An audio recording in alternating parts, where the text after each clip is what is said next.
How to link Rise of Kingdoms with your Facebook account. Linking your Rise of Kingdom account to Facebook helps you save your game progress, sync gameplay between Android and iOS devices, play with friends, recover your account easily. So here is how you can easily do so.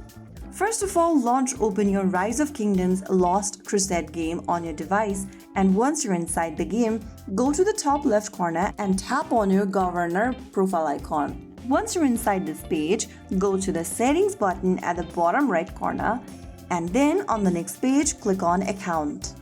After you are inside account, you'll open up this user center page where you need to click on link social.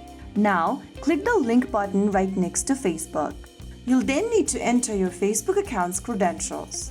Type in your email or phone number and the password associated with your Facebook account, and once you are done, tap on continue. Soon after you do that, you will be able to link Facebook with Rise of Kingdoms Lost Crusade. And congratulations! Your Rise of Kingdom account is now linked with Facebook, your progress is backed up, and your city is safe no matter what happens to your device. If you found the video helpful, don't forget to like, share, and subscribe to our channel.